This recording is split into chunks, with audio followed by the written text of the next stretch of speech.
ദൈവനാമം മഹത്വപ്പെടുമാറാകട്ടെ. സമാധാന സന്ദേശത്തിലൂടെ എന്നെ ശ്രദ്ധിക്കുന്ന എല്ലാ പ്രിയപ്പെട്ടവർക്കും വീണ്ടും വരുന്നവനായ ക്രിസ്തുയേശുവിൻ്റെ നാമത്തിൽ എൻ്റെ സ്നേഹവന്ദനം. സദൃശവാക്യങ്ങൾ 14 അധ്യായം അതിൻ്റെ 11 വാക്യം, ദുഷ്ടന്മാരുടെ വീട് മുടിഞ്ഞു പോകും, നീതിമാന്റെ കൂടാരമോ തഴയ്ക്കും. വചനം പറയുകയാണ്, ഒരു ഭാഗത്ത് മുടിഞ്ഞു പോകുന്നതിനെക്കുറിച്ചും ഒരു ഭാഗത്ത് തഴയ്ക്കുന്നതിനെക്കുറിച്ചും വചനം നമ്മെ പഠിപ്പിക്കുകയാണ്. അവിടെ ദുഷ്ടനെക്കുറിച്ച് അവൻ ഇല്ലാതെയാകുമെന്നും നീതിമാൻ തഴയ്ക്കുമെന്ന് വചനം പറയുമ്പോൾ, പ്രിയരെ, യോസഫ് എന്ന് പറഞ്ഞൊരു മനുഷ്യന് 11 സഹോദരന്മാരുണ്ടായിരുന്നു. വാസ്തവത്തിൽ ഇവർ ദുഷ്ടന്മാരായിരുന്നു. ഇവരുടെ ഹൃദയത്തിനകത്ത് ദുഷ്ടവിചാരങ്ങളായിരുന്നു. യോസഫ് കണ്ട സ്വപ്നത്തെ പ്രതി, യോസഫിൻ്റെ മേൽ കടന്ന വിളിയെ പ്രതി, നിയോഗത്തെ പ്രതി ഇവരുടെ ഹൃദയത്തിനകത്ത് ദുഷ്ടത വർദ്ധിച്ചു.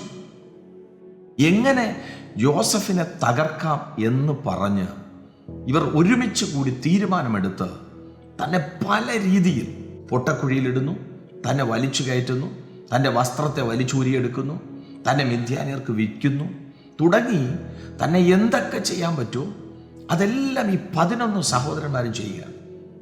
പ്രിയരെ, ഈ 11 സഹോദരന്മാരും ദുഷ്ടത പ്രവർത്തിക്കുമ്പോൾ നീതിമാനായ യോസഫ് മിണ്ടാതെയിരുന്നു. യോസഫിൻ്റെ മുൻപോട്ടുള്ള യാത്രയിൽ യോസഫിന് പൊട്ടക്കുഴിയും പോത്തിഫറിൻ്റെ ഭവനവും കാരാഗ്രഹവും ഒക്കെ കിട്ടുമ്പോഴും യോസഫ് നീതിമാനായിരുന്നു. ഏത് സാഹചര്യത്തിലും പോത്തിഫറിൻ്റെ വീട്ടിനകത്തും യോസഫ് നീതിയോടെ നിന്നു. തനിക്ക് സ്വന്തമായി ഭവനം പോലും ഇല്ല, എന്നാൽ അവിടെ നീതിയാണ്. കാരാഗ്രഹത്തിനകത്ത് കിടക്കുമ്പോഴും തനിക്ക് സ്വന്തമായിട്ട് ഭവനമില്ല, പക്ഷേ താൻ നീതിമാനാണ്.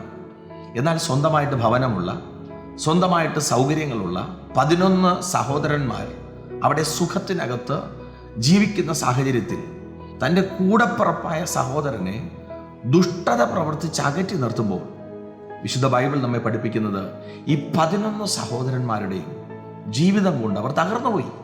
അവർക്ക് ഒരു നേരത്തെ ആഹാരം പോലും കഴിക്കാനില്ലാത്ത സാഹചര്യം വന്നു.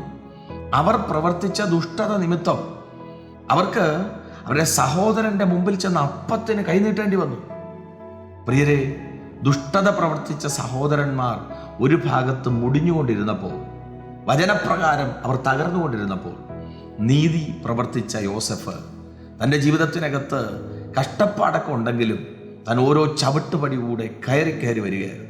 നീതി പ്രവർത്തിച്ച യോസഫിന് അപ്പൻ കൊടുത്ത വസ്ത്രം സഹോദരന്മാർ വലിച്ചൂരിയപ്പോഴും തനിക്ക് വേണ്ടി ഒരിക്കലും ഊരാത്ത ഒരു അനുഗ്രഹിക്കപ്പെട്ട രാജകീയ വസ്ത്രം മറുഭാഗത്ത് ദൈവം തുന്നുകയായിരുന്നു.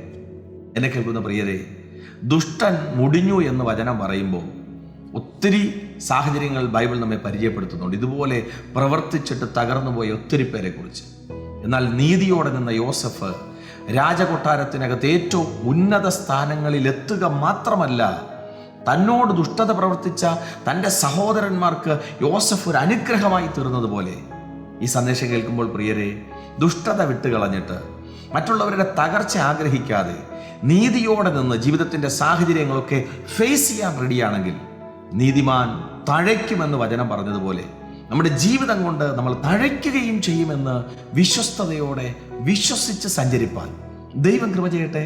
വിശ്വസിക്കുക, പ്രാർത്ഥിക്കുക. ദൈവം വിശ്വസ്തൻ. God bless U.